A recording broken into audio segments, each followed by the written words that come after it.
Oh my god. Oh. There was like no lag. Good. Okay. So, going to Tesla back with another video. Today we're going to be doing something a little different. I got my good friend Peter here. He is from, MyPawsomeFrenchie. he's never been at Tesla, right? Well, Kind of, but not like in depth like this serious. one. Okay. Yeah, yeah. So we are going to do a full self-drive. We're going to get his opinion on stuff like that, show him what it's capable of doing, and have a little talk on the way. Awesome. All right, so let's go. Super pumped about this.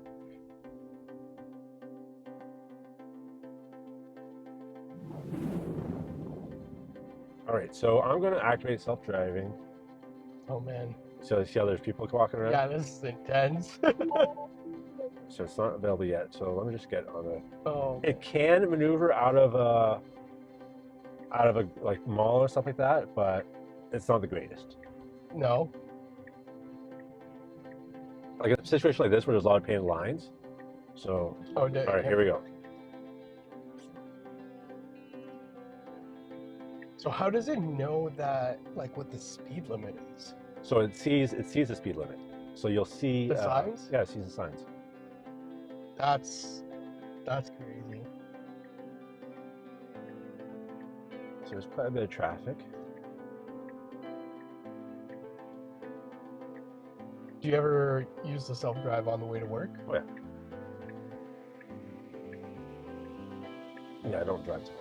All right, so I should go. There's plenty of space. Just sit in the car. My God. All right. That's cool. So it sees all the lights. Yeah. all I the can't, cars. I can't like stop looking at the screen because I'm like, this is like, it's So it recognizes. just showing so much information. The lights, the cars, the traffic on the opposite side going in the opposite direction, the island. When did you start? How did you start MyPawsomeFrenchie? Oh man, such an interesting story. So in 2019, I had 4 puppies, and this is like pre-COVID, and I had like a hard time. Oh, Is that him or you? that's him. That's him? Yeah. Yeah, so pre-COVID, I had, 4 puppies, and I had a really hard time selling them and like finding them homes. I did what every other like new breeder does, like go to Kijiji or like Craigslist if you're in the States, and that's where I was advertising, and I had no luck with it. I got inquiries, but it was more so the people I didn't trust. So I ended up homing 2 puppies from that, and then I had 2 left over.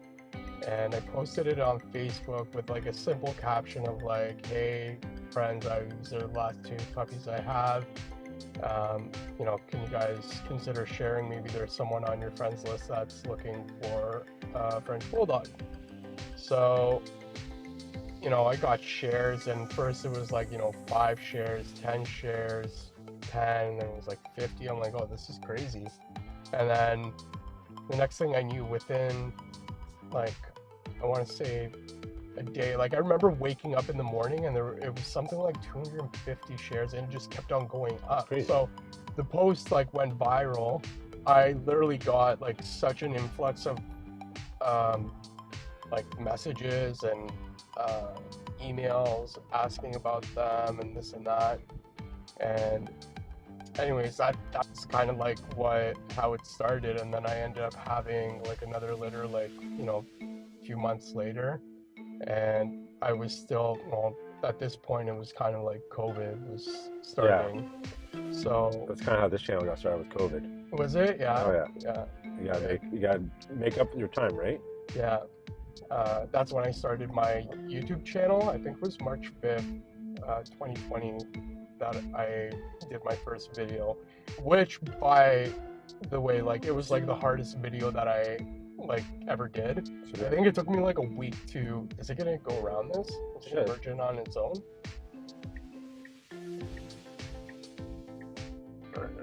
gotta help it out just a bit. So I wanted to.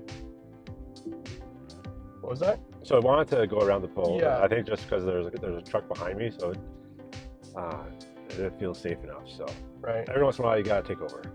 So yeah, it was like the hardest video that I ever had to do because I wasn't comfortable talking in front of the camera. I think I recorded for like a week, and it's still up too. It's got like, I think about like 800,000 views on it. Yeah. Anyways, yeah.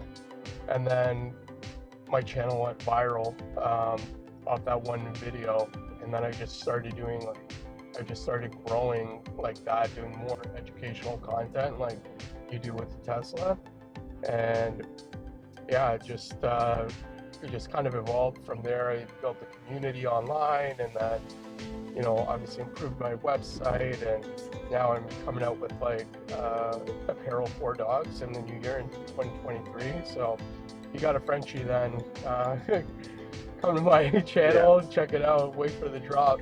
So like clothing for the dog? Yeah, clothing for the dog. Just Frenchies or anyone? So it's can you get one? Can my lab wear something? No, it's specifically for French bulldogs because it's like they're the hardest breed to find clothing for because they're big chested. Yeah. So a lot of times you need to get like a size bigger so it goes around their chest, but then it's too long. So when I was like designing it, I made sure that, you know, so you gotta make a right for turn them. here. It's gonna make a right turn. Yeah. There you go. It's like very self-driven.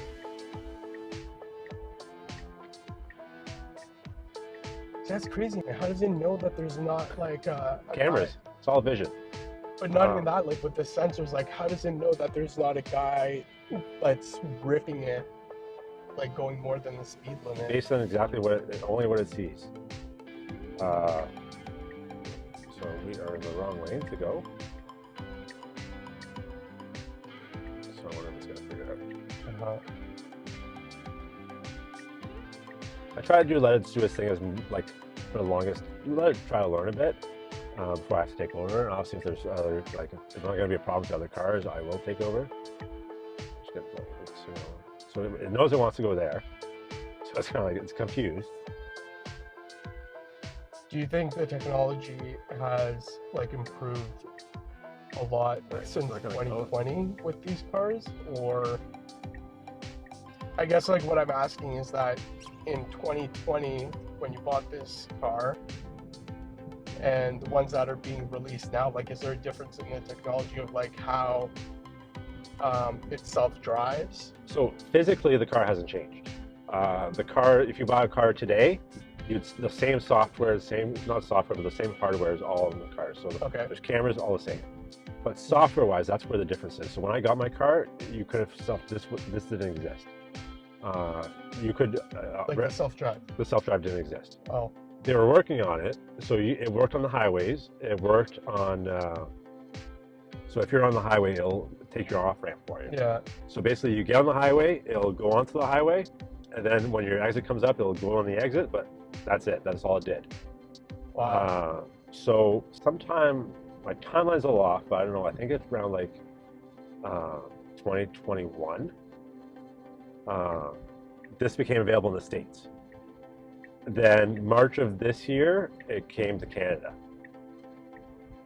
Oh, okay, got you. You mean like the self-drive? Self-driving on the city streets. Yeah. Oh, okay. So here we're gonna make another left turn. Hopefully it doesn't in time. So basically, as the updates, you know, come, the car updates as well, right? Yeah. So this So you're not missing out on anything just because you have like a 2020 versus like someone that's getting like a 2022.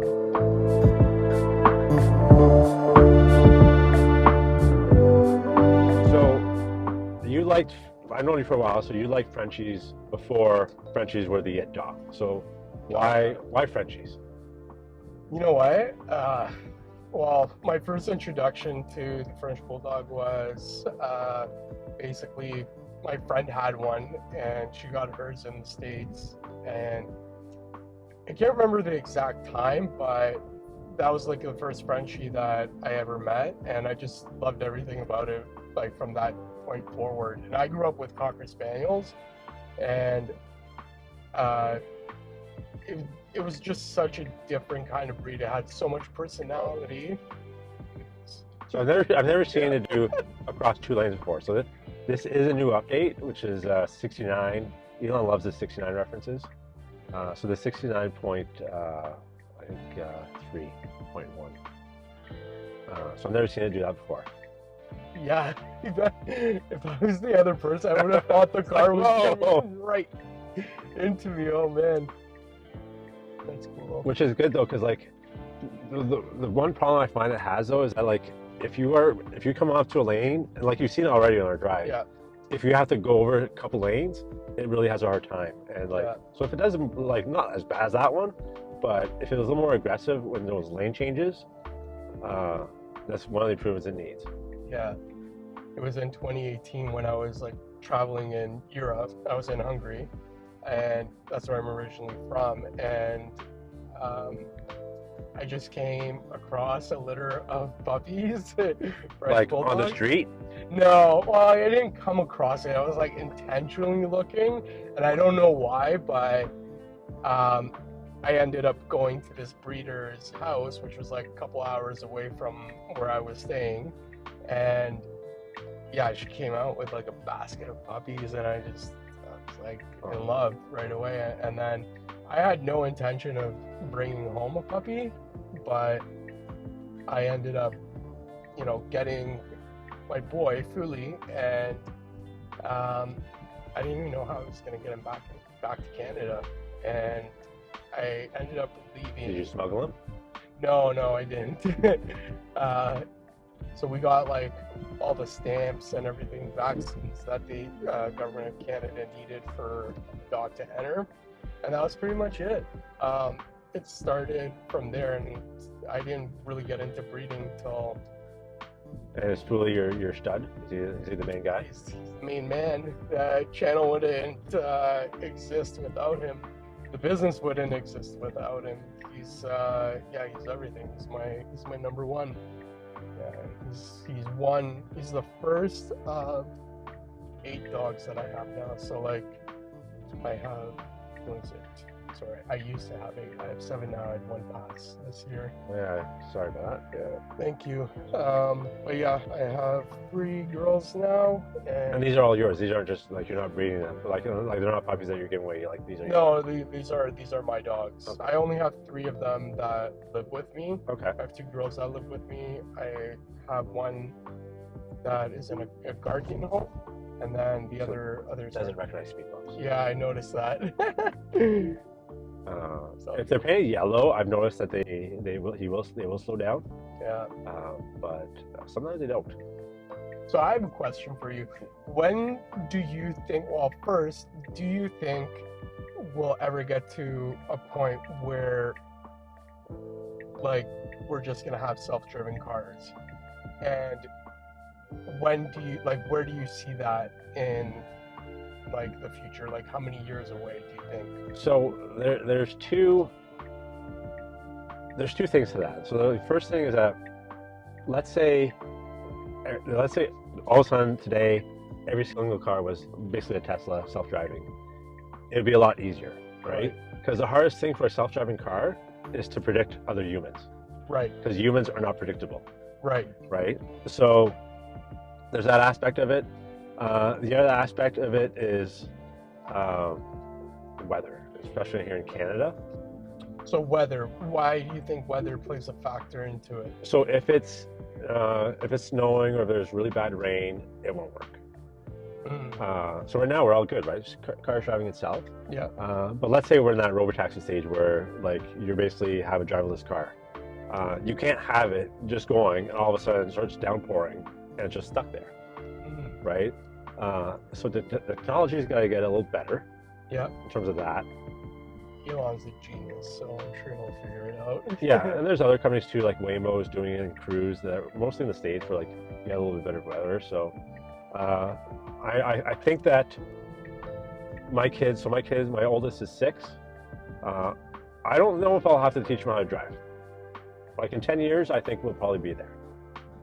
So I think it was like a couple months back, or maybe in the summer, it was on the internet where this guy was basically caught full-blown sleeping, like in his Tesla. Yeah. Like being a part of this now and seeing how it works and like that is like, I don't know how that person even, felt comfortable doing that. Maybe it's a little bit different on the highway, but still, like you said, it's unpredictable. Like, so yeah, obviously it makes it mistakes, and you really like, especially with the beta, you have to pay attention. Like that's kind of like that was a really bad situation. Yeah. I've never. Those are really rare. I don't get those like, oh my god, if I don't take over now, I'm gonna die. Yeah. I don't get many of those. But as you can see, like if I'm not holding the steering wheel, it will nag at me. You can, like I'll show you in a second there. Actually, my video with Jay's coming out is how to those annoying nags. That's another video. Yeah, coming out today. Well, already out by the time you're watching this one. Yeah. So essentially, keep your hands on the wheel. So if let's say I don't have my hands on the wheel. Yeah. Senses that, eh? Yeah, and there's also a camera right up there. So if I'm looking away, if I look at you completely, you'll get a warning in a second. Like if I'm just completely not paying attention, I'm looking at you, I'm looking outside. Or if you're looking down at your phone. Right now it's apply steering wheel to force steering wheel. So in this blue wave, basically I have to hold the steering wheel to let it know I'm here. Oh wow. Now if I'm holding my phone, same thing.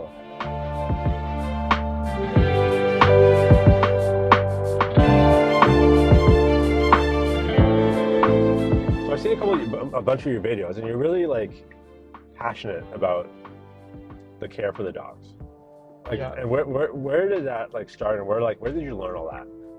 Like on my own, did a lot of research, read, different kind of forums and groups and whatnot.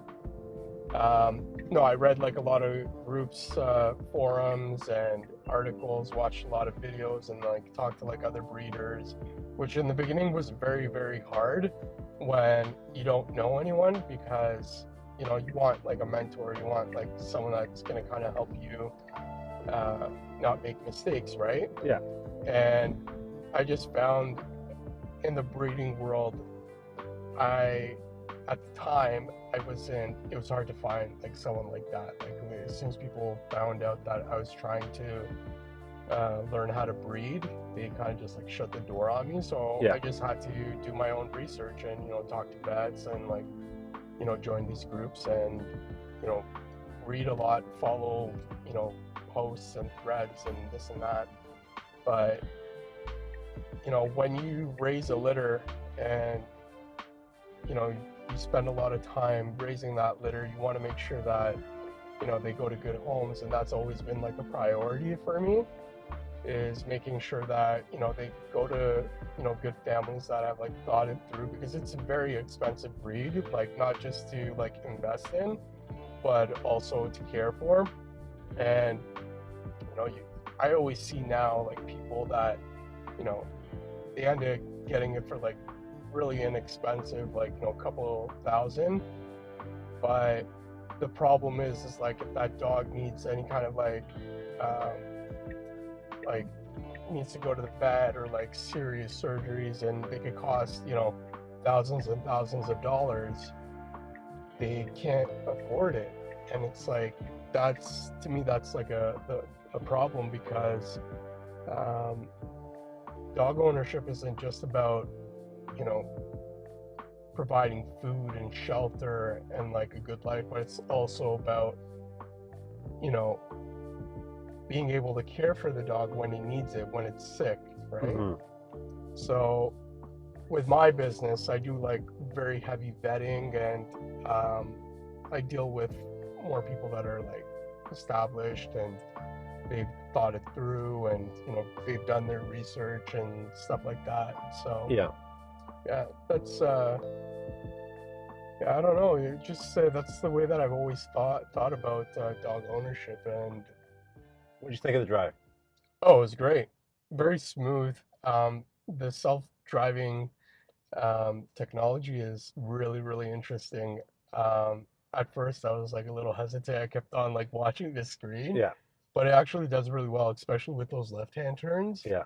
And even just, staying in its lane if there's like an object in front of the car, like it'll slow down Yeah. and go around it. Like there was the I think it was like a Truck truck there, or yeah. something. Yeah. Is there any like pet features So on yeah, it? so that's what I was gonna get into. So as a dog owner, you want to go to your climate over here, and we have dog mode.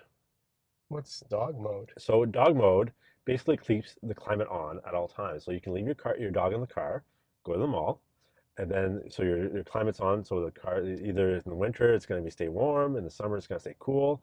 And the best part is that, well, there's two best parts. The first one is that your screen will tell other people that the car is on, the car's climate's on. So don't smash your windows because you know how that is. Yeah, yeah. People I've lose their seen a bunch of people lose videos their of minds if they see a dog in the car. And then with this front camera here, you can also keep track of your dog. Oh, that's so cool. Oh, that is awesome. Hold on a sec. I need to take a picture of this. That's so cool. All right. I should have brought one of my dogs. All right. Well, thanks for coming out. Yeah. So where can people find you? MyPawsomeFrenchie on YouTube. MyPawsomeFrenchie.com is my website. And Instagram is the same too. MyPawsomeFrenchie. All right, awesome. Thank you for this experience. This is awesome. Yeah.